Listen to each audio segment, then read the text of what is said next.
12-Sided Stories is for mature audiences and often deals with topics that may be difficult for some listeners. Discretion is advised. In the city of dreams, everyone wants to be a star, but at what cost? 12-Sided Stories presents Otherworld Hollywood.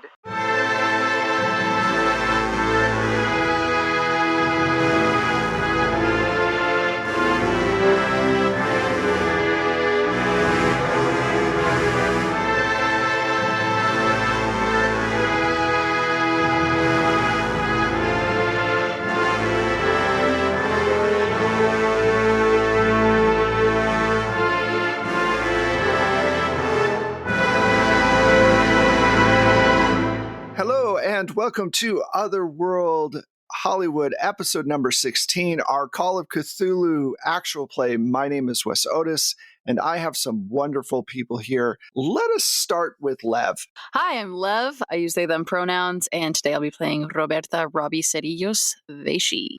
Hey, y'all. I am Mac Beauvais, and today I am playing Lenore Von Mori, also known as Cass Richardson. Hello, everyone. I'm Sam Starr. I use she, they, and the occasional they pronouns. And today I am playing Imani DeVoe, who uses she, her. Hey, I'm Michelle, and I am playing Belle Bellington, someone who apparently likes alliteration. Hello, everybody. My name is Candace. My pronouns are they, she, and I am playing Ebony Belafonte, she, her.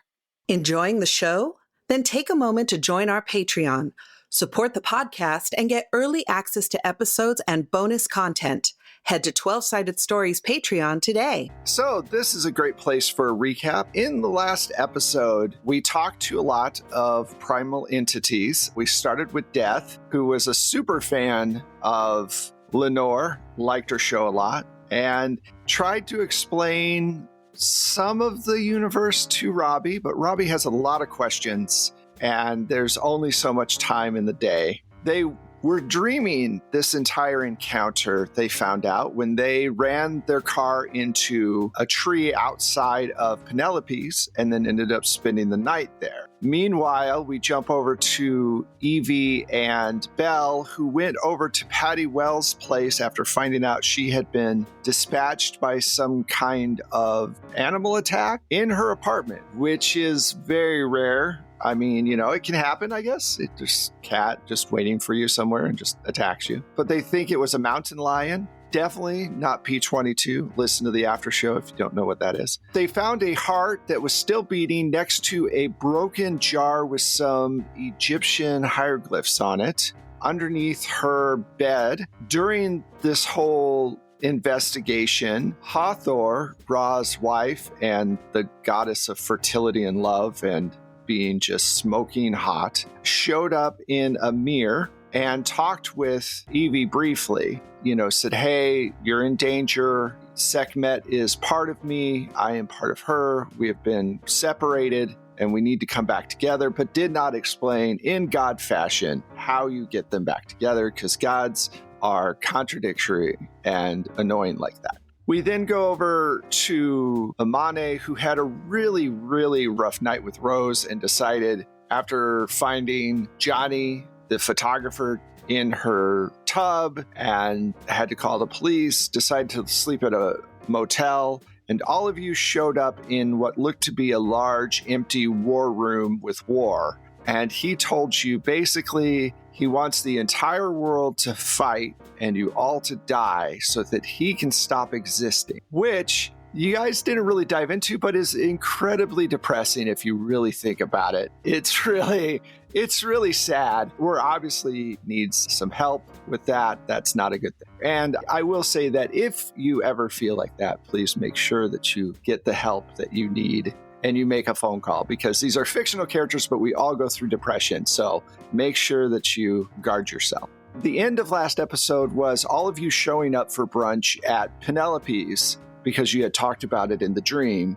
You all are sitting around a large table, and while you're talking, Robbie notices that Penelope slips in behind the door, the big medieval door that's at the end of the hallway that she's been told she's not allowed to go through. And Easter is between the kitchen and that door, kind of watching both sides. And that's where we're picking it up today. All of you are together for once.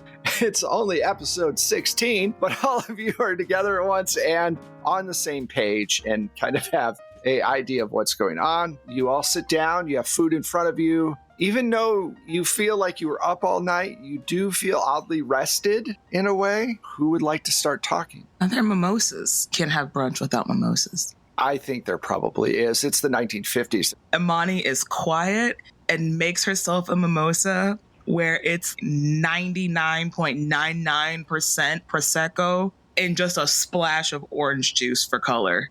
Make it two, Imani, darling, please. Dead silent, though. Makes another one, slides it to Evie. Belle is more of a Bloody Mary type of gal, so. Of course, Belle's a Bloody Mary type of gal. Michelle is not, but Belle definitely. I think Evany is like double fisting it. She like takes a sip of like black coffee with a little bit of sugar in it, and then is like, ugh, and then takes a sip of the champagne, like the mimosa, and is like, ugh, we're doing our best today. Robbie's made a reciprocal mimosa to Imani, so it's like almost entirely orange juice and then like a little boop of Prosecco. Just to make it bubbly. Just a little bit.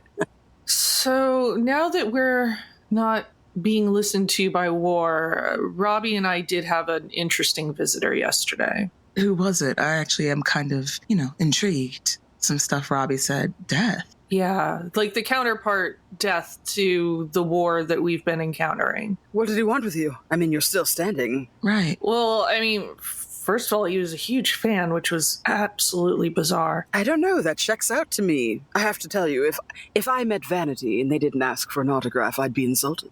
Imani just grabs her mimosa, just takes a sip, like, y'all are weird.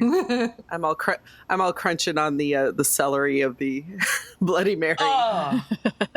Unfortunately, I feel like we got not a lot of help from the encounter. Well, there was the information that War isn't supposed to interact with us this much, and he's not a soldier, but he's the feelings or something like that. But that's I don't know. He's not supposed to interact with us this much, or according to Death, War isn't, and War is not a soldier. He's a feeling. Like what did he say? Like in a universe feeling or something like that. It was really difficult to parse out, and it's doubly difficult to explain. But yes, it's something akin to more of a feeling and a sensation, and that War, along with Death and their other siblings, are manifestations that we've brought about, humanity has brought about, more than anything else. I think what's got me confused the most is what any of us have to do with it. Death didn't have an answer for that either. And that's the big question, isn't it? Well, I think the bigger question has to do with human existence, because it seems like War no longer wants human existence. War wants us all gone so that he may be gone. So that's the biggest question facing us right now. That's kind of sad, actually, when you think about it. It's very sad, but it's also terrifying. Well, that too. So suddenly Penelope reappears just out of nowhere as you're saying this, and she goes, I would imagine being immortal would be taxing after a while. If there's no change in your existence, would you really want to continue to be that thing? And then she just picks up a drink and sits down at the end of the table. You'd imagine being mortal? Doesn't everyone imagine living forever at some point in their life? I mean, it's like, I think that people fear death. I know I do. I don't want to necessarily die, but I'm just trying to think from a point of view of if you're alive forever, how do you handle that? Evie looks at Robbie with the most suspicious face in the world, and then looks at Penelope, and then looks back at Robbie yeah? I'm really, really bad at picking up on what people are trying to tell me with their face. I'm really, really sorry. Well, I mean, I've never been shy. Why are we having this conversation in front of her? Do we trust her? Do you trust her? What is going on here? She just comes in. I understand this is your kitchen and everything. You have every right to be here, Penelope. But really, are we just going to have this conversation out in the open, like everything's fine? Oh, I can leave. I can leave. Well, I did have a question for you, though, because So, you remember how you gave me rules about staying in your house? I didn't break them. I just thought about it. Okay, I understand that curiosity and all. But when I went to go look at the door, there was a person there, and by a person I mean a god, and by a god I mean Bastet. Like, she's the one that told me that war is war, and also that your cat is the general of the Dreamland, and not to mess with the door. And I'll turn to Evie. I kind of assumed that she's in on all of this because this is in her house and there's a bunch of books in her house that I also wasn't allowed to look at. So I just kind of figured she knew something. I don't know exactly what. What do you know? Turning back to Penelope. She looks kind of dumbfounded, like, wow, that was a lot to take in all at once. And she goes, wait, you're saying the cat that showed up on my doorstep is a general? Oh, I'm so sorry. I thought you knew. And that you spoke to the cat? Yeah, Easter, come here. Come here, Easter. Easter hops up on your lap. I'm going to pick him up. I'm trying to read Penelope's body language. Actually, if you all want to give me psychology rolls, would be good for that. Okay, cool. I don't have anything in that. Yeah, nor do I. Oh, I have an amount in it. But you can still make a try. Aw, man. Ooh, 26 under my 35. 16 over my 10. Oh, so close. 97 over my 10. Sam, you can spend luck. Remind me how luck works again? Well, how many luck points do you have right now? 55? So you can take as many of those 55 points to put into your skill to lower it to the point where you need to. So you could use 6 points to get it to 10, but those luck points are gone. I'll do that then. I will use 6 of those points to knock this down to a 10 so I hit right on it. So now you're at 49. And I got 38 under 40. She seems genuinely baffled by what you all are talking about in regards to the cat, to Easter. She's like, Easter talked to you and is like, what? Now, she has said in the past that she does believe in the supernatural and that her aunts and her grandmother and her grandaunts were all very, very into the occult and everything. And so she does believe those things are real, but you get the sense that she doesn't seem to have much interaction with them. It doesn't mean she's not open to the concept. It just means that she's taken aback by this because she does believe in some things. Okay, surprise. Yes, your cat is a general of the Dreamland. I don't know if he can talk to anyone else. I genuinely do realize that this sounds impossible and unlikely and like I'm having a psychotic break. I'm not. Well, Robbie, if you're having a psychotic break, all of us are. Okay, great. Yes, excellent. I don't believe any of you are either because we all experience the same thing. I can talk to this cat. That's just a fact. I don't have a way to prove it to you, I've realized, because if I do the thing to talk to the cat, you'll just assume that I'm making it up. But if I bonk heads with him, I bonk heads with Easter. Hi, Easter. Hello. I'm not sure how to prove to them that I'm talking to you right now, but I am, and I just wanted to say hello. Thank you. He said hi back. There's no reason for you to believe that he said hello back. But for some reason, I can talk to this cat, and he's a general of the Dreamland, and for some reason, I can go into dreams, and sometimes you guys can go into dreams, and this is just a reality, and I'll turn back to Penelope. We talked to death and war last night. There's that. Everything's weird and scary. Also, Bastet told me to talk to all of you about not being violent and leaning away from war, which was a thing we were talking to war about last night. I don't know what our place in this is, and I'm very confused, and I don't like being this confused. And that's all I have to say right now, I think. Penelope, would you like to try and talk to your cat? Sure. Okay, just bonk heads with him. She bonks heads with him and says hello, and Easter doesn't say anything back to her. Easter. He does it, I promise. I don't know why just with me, but I promise he does it. He looks at you with a very cat face, if that makes sense. Don't give me that face. But no, he doesn't respond to her for some reason. Okay, well, I realize that's even more reason not to believe me, and I... No. I don't think this is some kind of mental break. I think that something happened that has caused this belief. I'm with you, Robbie. I'm not quite sure what we can do about it. You had mentioned that you would like access to the books, and it sounds like since all of you are in agreement that these things are happening, that it might be best that you take a look at them. I have always been told to stay away, to keep them safe. I was told the knowledge inside was too dangerous. It was weird. They don't want to destroy the books, but if the knowledge is too dangerous, why hold on to them? But Eugenia was a not odd, but strong personality. I had one more thing to mention. I know I've talked a lot, and I'm really sorry. But one of the last things that I remember that Bastet, that's the goddess I met, Bastet, she was so pretty. The last thing that she told me was to stay away from her sister. And I think she said her sister had a lion's head. Sekhmet? Yes, that ties into me and Belle's thing. Yeah, what's your thing that happened? Y'all are having just the weirdest nights. We went to look at where Patty Wells lived because, there was a lot of stuff that didn't make it into the paper. We went, and it looked like she had been attacked by a large animal, probably a lion. It was not a pretty scene. We also found a heart that was still beating, and it had some sort of symbol carved onto it. We found another symbol on the floor under the rug. Do you remember what it looks like? Yes, I wrote it down. I drew it down, and I show her the steno pad that I had with me. Evie, I'll let you take your part of the story from here. Actually, I was wondering with the symbol, can I do an occult roll about it? All right.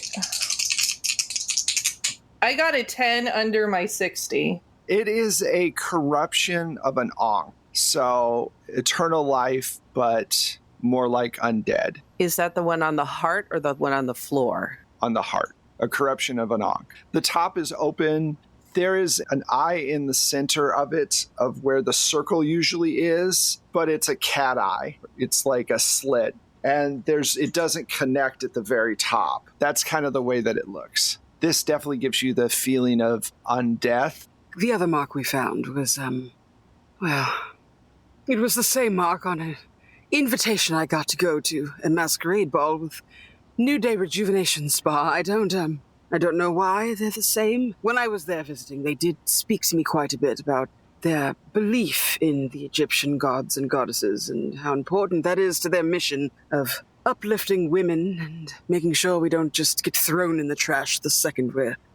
Was Patty a part of this New Day Rejuvenation year? Oh, no, honey, let me tell you. Yes, she was. The first day that you all saw me, she leans in conspiratorially. I'm going to tell you this because we've been through so much together, and I don't relish anyone making fun or any kind of obtuse recognitions of things, even earnest recognitions of things, and then stares at Robbie for like a second too long. I'm very tender, very sensitive. I know what you think, that I'm bulletproof, but I'm not. Patty Wells approached me in a bar and looked fantastic, and I was very upset, as you can understand. She gave me a little bottle of something special to rub on my face, and the rest of you saw how lovely I looked the next day. It was quick to wear off. I hurried home. I cried all night. I found out where I could find this place that manufactured this substance, and, I went for a visit. They were very welcoming, very kind, said that they'd been looking forward to me visiting. My agent, Richie, said that he had gotten in the way time and time again. For what reason, I have no idea, but,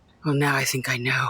It might not be entirely up to snuff, so to speak. You were doing snuff? Anyway, I look fabulous now, and, I think that's really the important part, that I continue looking good, and we just sweep this under the rug. And then she, shudders, remembering that bloody mark was under the rug, kind of swoons a little bit and drinks more of her coffee. For the record, Miss Evie, I did think you looked beautiful before whatever goo they rubbed on your face. Just for the record, I don't think you need the goo. I think she sets down both her drinks and reaches across the table to, put your hands in her hands and, looks at you with tears in her eyes. The innocence of the young. You're a beautiful person, Robbie. You never change. Never. Ooh, I love you, Candace. I thought that you were literally about to say something so heartwarming, thank you so much. You're so sweet. He goes, oh, you sweet summer child. I do love that Robbie is consistently told by most of you, this might not be the best place. This might not work out for you. We're like, listen, we just want to get you out of here in one piece, okay? That's all we we're really want. trying to just save your... No, Robbie's going to change it, damn it. The other thing I'm trying to parse out is we seem to be dealing with Egyptian mythologies and Christian Catholic mythologies, and why the convergence? Well, there are some overlapping pieces of Egyptian mythology and Catholicism. And religions steal from each other all the time. That part as well. If you listened to War, what War was saying was that the concepts are universal. Mm-hmm. It's the manifestations that are different. Why these two and why now and why us? That's the part I'm still trying to figure out myself. I'm not 100% sure outside of Robbie and their dream walking. Is that what it... I'm very confused, and I'm not used to being confused. I have seen, a woman. A beautiful woman. Breathtaking, really. Just lovely. She was... Her eyes glaze over, like, for a split second before she collects herself. Imani's eyebrow quirks so far up her forehead. Like, I'm not going to address it right now because there's a lot going on, but I peeped it. She was, I saw her outside New Day Rejuvenation when I was there. I was leaving. I saw her in my rearview mirror. And then I also saw her again outside of Patty Wells' home. She was standing in the rain. And I waved to her, but Belle couldn't see her, and I got quite frightened. But when I went inside and I was in her room, Patty's room, not Belle's, she was in the mirror. She introduced herself to me as Hathor, and as you know, War brought her name up. And Sekhmet, she asked me to reunite her with her sister. Well, wait, so your hot lady said to find Sekhmet, and my hot lady said to stay away from Sekhmet. No, not quite. My hot lady said Sekhmet would likely be finding me, and that I should call upon her when she's arrived. It sounds like perhaps then Sekhmet is connected somehow with this New Day Rejuvenation. I mean, look at the symbol here. As you can see, this isn't the same symbol as that one, but we did see this symbol in the house as well. And I will admit, perhaps in my upset, I may have told the New Day Rejuvenation people that Patty Wells was the one who gave me the cream. She was supposed to give me 2 bottles, to be fair, and she only gave me 1, which led me to look absolutely disgusting. So I went there for them to spruce me up and get me good as new. As you can see, I look lovely now. And that's really what matters. It doesn't matter what I said to them and that I threw Patty Wells under the bus, because she's been throwing me under the bus for 35 years. So... And just so you all know, the masquerade ball, I believe I said it was tomorrow. Are we supposed to be at work right now? Yeah. Whoops. The studios can't move without us, so... That's true. Listen, Belle, I love you, and we spent a wonderful 24 to 36 hours together.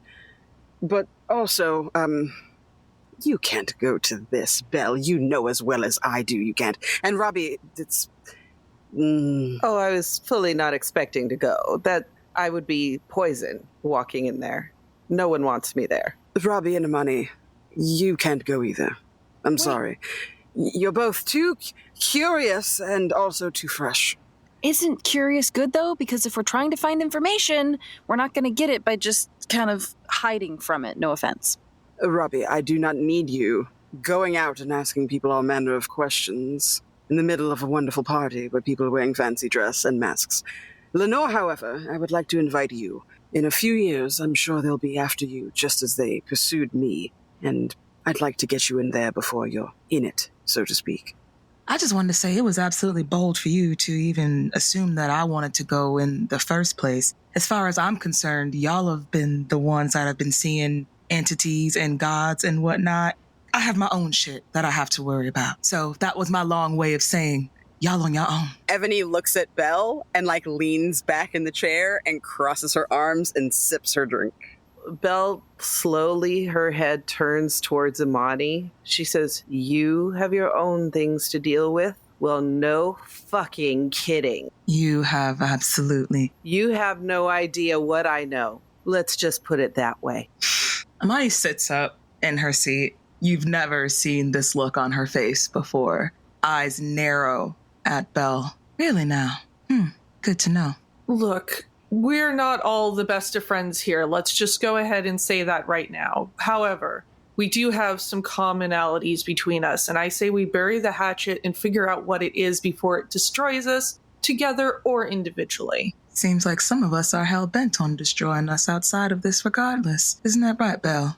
Oh, no. I just don't like when the hatchet is buried into somebody's hand, severing it and throwing it on a hospital bed. What does that have to do with me? Well, if you've noticed, my photographer hasn't been around. He's missing. He's also missing a hand, which was thrown on my hospital bed by someone you know. Amani straightens herself up, but her eyes betray her for a bit before she steels herself again. I guess there is some overlap here. Personally, I'm trying to figure out for myself. I am not blaming you, but when you say you have stuff to take care of, again, I reiterate, no fucking kidding. Take care of your shit. Right then, Penelope walks in and goes, guys, that was Danny calling about, I quote, "Where the fuck are you all? No one's here." And then a string of words that shouldn't ever be uttered again. We need to go to work. Yes, we do need to go to work. Thank you so much for pointing that out. Everyone, please. Where's your staff? Alan, I think his name is. Alan? Aldrich? Oh, can I help you, ma'am? Oh, yes. Thank you very much. We're going to need you to pack all of this up. Do you have a carafe you could put... And she, looks between the mimosa and the coffee and hands the mimosa over. Could you put this and the rest of it in a carafe for us? Yes, absolutely, ma'am. We're going to need a lot of help today. I love Togoses. Togoses. He puts it all together for you, Togoses. Jesus. We call Elon Musk's new Cybertruck. Michelle called it a Truckalorian. Which is now officially what it is, a Truckalorian. Yes, A Truckalorian is fucking hilarious. After shooting is done in the afternoon, where is everybody going to go? Vivian is going to have a conversation with Amani about work. We're going to do that real quick. But what would everybody like to do after work, after that conversation between her and Vivian happens? I want to go back to Penelope's to go through her books. Okay. I am following Lenore like a little duckling. But also, I think while we're at work, Robbie would be looking for El Rojo, just the man in the red hat, to see if he's hanging around or if he's dipped. He's dipped. Yeah. I want to talk to Danny super fast. So, Robbie, the day's going fine. You know that time is running out. You've done some writing, but I would imagine that it's probably pretty chaotic with everything going on. It's hard to concentrate when Jacques Couture is like, what about these lines and, everything else, but your mind is on other things. You see Danny coming in and out of his office. What do you want to do? I think when he goes in one time, I'm just going to put myself in the doorway. Robbie, what can I do for you? Is the red hat guy in today? Oh, no. He called and said he was sick, said he wasn't coming in. It's kind of weird. Has he ever done that before? Nope. You said that someone told you he had to work here, right? For reasons, and Robbie will make their eyes really big and lean forward, trying and failing to kind of mimic what Evie did earlier. Yes, he was assigned here by Tony Stinelli. Why, I guess? These are a lot of personal questions you're asking. I'm aware. But at the same time, he's in our space, and he was standing outside my door one day. And I didn't know what his deal was, and it was weird. And I'd been sleeping in there, and he was just standing outside of it. So I just want to know what his deal is. Okay, I don't own this studio. Tony Stinelli owns this studio. I was hired here after incurring some debt. I owe a lot of money to Mr. Stinelli. And so to work that debt off, I come in here and I run this place. I always wanted to be in movies. I was a car salesman, and this was kind of a nice change, trying to work off the money I owe. And I've been told that Mr. Rojo was put here to make sure everything was running smoothly. How do you feel about that? Or I think he's got these strange views and opinions of himself, of who he is. He thinks he's some kind of fighter or something. Like he's not human. He told me he's not human. But, crazy stuff that you're like, okay, this guy's got a gun, so I'm just going to nod my head. And Yes, very strange things to say yeah. by him. Look, I just keep my head down and I keep the studio going. That's my job. Does he ever make you mad? Like, really mad? You all make me mad, but yes, he makes me mad too. Okay, well, try not to do that. I tell you what, I won't do that as much as long as you make sure that you're getting as much script written as possible. I will do my best. Well, we'll all do our best. I won't ask you any more questions. I think you're getting annoyed with me, and also I think that if I say anything else, you won't like it. So I'm gonna leave. There you go. See you later, kid. And he walks into his office and slams the door. That was entirely useless. Well, not entirely. I'll tell everyone. How am I going to tell everyone this? What does this do? And just kind of mutters as they wander away. After that, when everything's kind of, settling down, Amani, Vivian comes up to you and says, hey, how's everything going? You figured things out? I've got a job for you. I think Amani was kind of in her own head and got startled when Vivian walked up to her. I have everything under control as best as I can. What's needed of me? Well, there's some masquerade ball going on, and they want our performers to come in and put on different shows. It's a very exclusive party. It pays $1,000. Well, I do have a few concerns, if you'd be so kind to appease them. Absolutely. Will they see my face? No, you'll be part of the masquerade ball. You would have a mask on. All the performers would. Who's supposed to all be there? From what I'm told, Hollywood elite actors and actresses from all the different studios, producers. It's a Hollywood party, from what I'm told. There is so much going on right now, but I also need that money more than anything else. Okay, I'll do it. Okay, perfect. I'll give you the address and everything. Just give me a second. Great to have you aboard. You're going to be going in with 5 other people, other actors. And so tomorrow, just show up here maybe in 2 or 3 hours so we can kind of go over what kind of stuff we're going to be doing for the show. It probably lasts about an hour altogether of just, but it's all just play. Like we're going to be doing different play stuff in front of the group, and there'll be music going and this whole thing. It's supposed to feel, I guess, artistic, but we'll see. I mean, it is an art form. It is an art form. I agree. Let me get you that address. Yeah, thank you. All right. So she walks off. Okay, so you're all going back to Penelope's, correct? Yes. Yeah. All right. Well, so you get back to Penelope's. She unlocks the bookshelf, the bookcases, and you see that Easter is agitated by this. He's just kind of pacing around and yowling in the background and, not very happy. She opens up the door, and there's just this feeling of uneasiness that comes over all of you. It's almost like the doors were holding back some kind of energy. Let's do a occult roll really quick. Whew. I got a 56 under my 60. Nice. Nope. Did not make it. Yeah, me neither. 17 under 55. Okay. Not even close.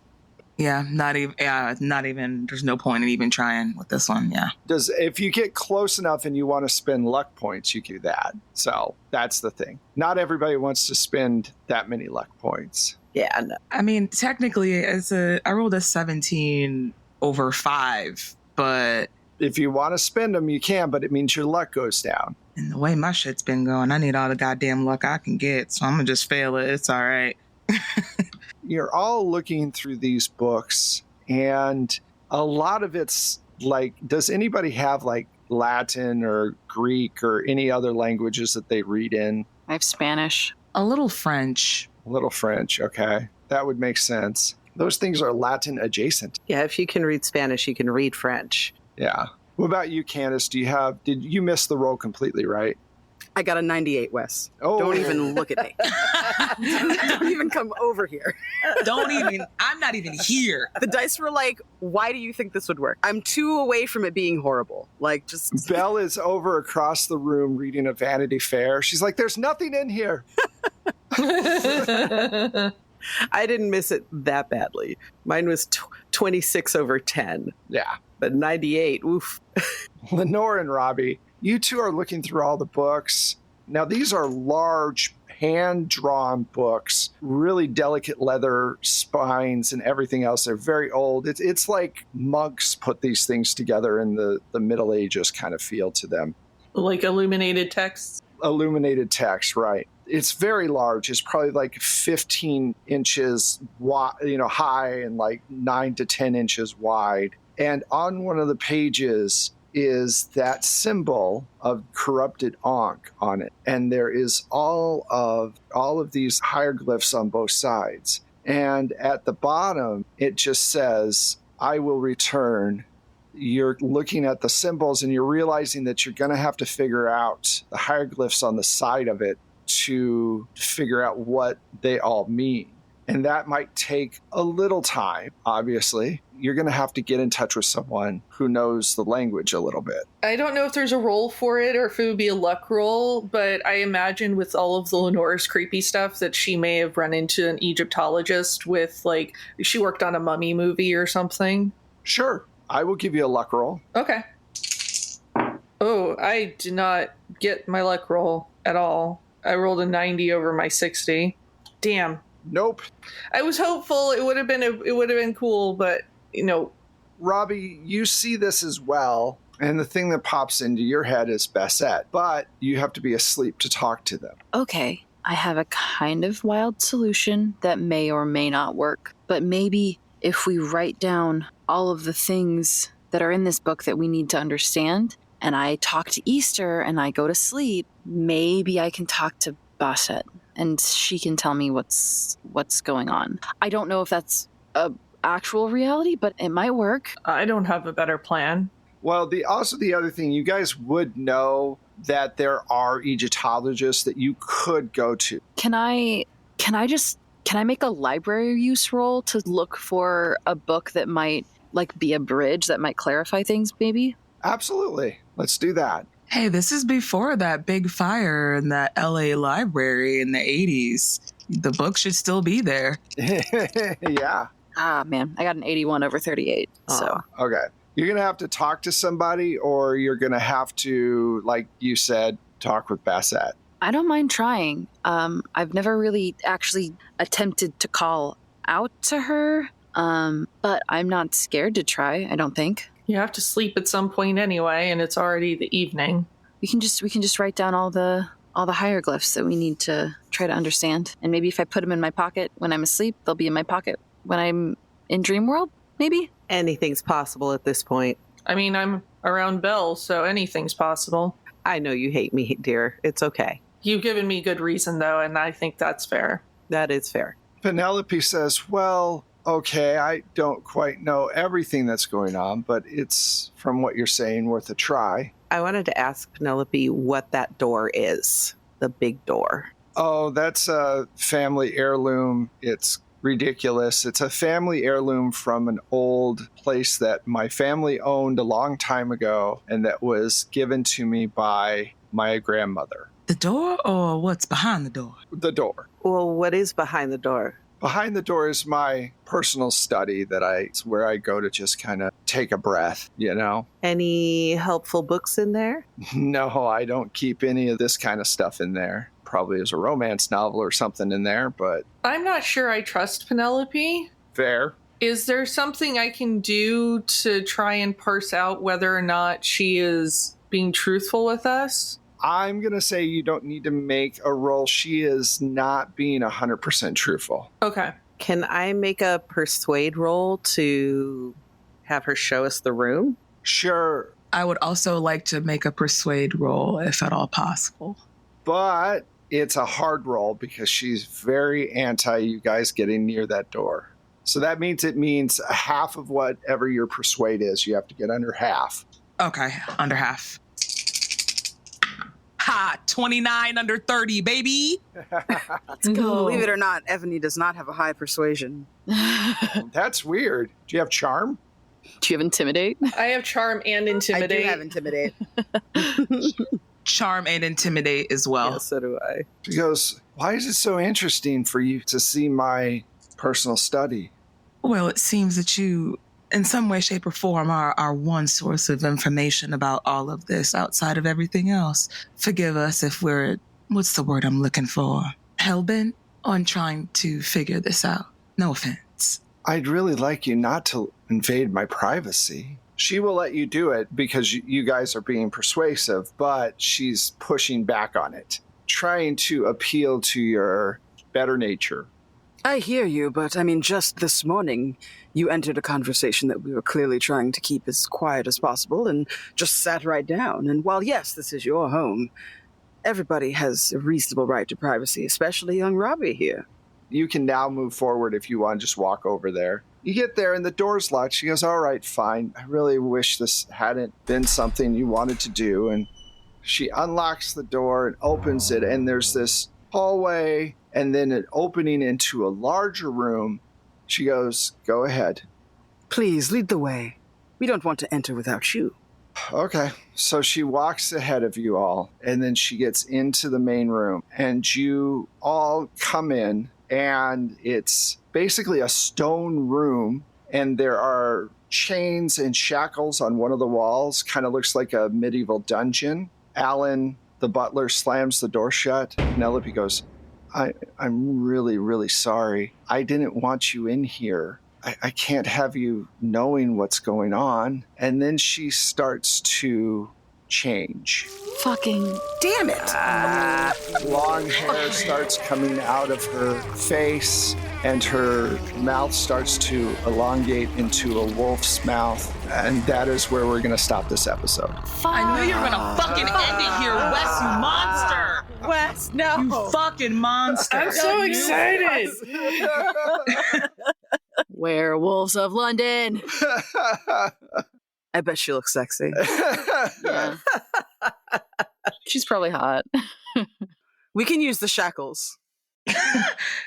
Listen, that's already up Amani's line of work, baby. Dual purpose. It ain't nothing but a regular day at the office at this point. Guess what, Amani? This next episode, you get to be the top. Look at you. Both of you to assume I never was. So, yeah, that was fun. I didn't think you guys were going to force your way into that. You kind of forced her hand. Are all the books about lycanthropy, Wes? No, they're not, but it's hard. I don't want to say something that will ruin another show, but if you don't know why she would turn into a werewolf, you should go back and listen to Otherworld London. I'll say that. Neat. But it all kind of ties back. Yeah, that was great. I had a lot of fun. Thank you all so much. Let's find out where all these wonderful people are. Let's start with Candace. Hello, everybody. I have been Candace. You can find me at the Candace Marie on Twitter and Blue Sky, at Candace the Magnificent, everywhere else. Find me on Fable Scraps every Friday afternoon and Monday evening for APs. You can also hear me over at Bloom and Blight if you're enjoying podcasts, as well as Bookhound Bounty Hunters right here on 12-Sided Stories. For other updates, please just take a look at my social media, and thank you for listening. Hey, I'm Lev. You can find me on Twitter at LegoM2, 2RS, or Instagram and Blue Sky at lev.rs23. If you're not tired of hearing me talking constantly, you can hear me over at Mayday Roleplay, where we are picking up our Delta Green campaign and also our Orpheus campaign, or in various podcasts or video games. Cool. Hey, I was totally prepped and ready for this. Hi, everyone. I'm Sam. You can find me all across the interwebs at Lust for Life X, LUSTTFORLIFEEX. That's damn near everywhere on social media. You can catch me on Saturdays at 8 p.m. Eastern on Transplanter RPG's channel, doing our second main campaign, The Chaos Protocol. You can also catch me here as well as on Bookhound Bounty Hunters as well with some other nice friends that I'm playing with today. I'm lucky enough to doing a bunch of other really cool, fun work. Our Indiegogo for SS Bad Ship on Do You Validate has went up. We have met our goal. We're now $150 away from our first stretch goal. So I'm super excited about that. That'll be coming up, and just a bunch of other stuff that I'm doing and working on now and in the upcoming future. You can follow me on socials to find all that stuff. Hey, y'all. I have been and will continue to be Mac Beauvais. You can find me everywhere online as @StrangeLikeThat. Check it out. Do all the things. Do it. Hey, I'm Michelle, and you can find me on the socials @Michulu. That's MICHULHU. You can also find my music and Wes's amazing sound effects if you subscribe to the Plate Mail Games catalog through BattleBards. And I am Wes Otis. You can find me at Plate Mail Games on Twitter and Blue Sky and all the other places. You can find the show at 12, the number 12, Sided Stories on all the socials, or at our website, 12-Sided Stories, all written out, all one word.com, where we have links to our Discord, which you should definitely join, and also to Patreon, which you should definitely join. And if you want to help out the show, or you can give us a shout out, or you can give us a review on your favorite platform. Any of those things is very helpful. You can do one or all. We'd love it. Thank you so much for listening. This has been a lot of fun. And they're trapped in a room with a werewolf. So we're going to see where that all goes. Talk to you next time. Bye. Bye.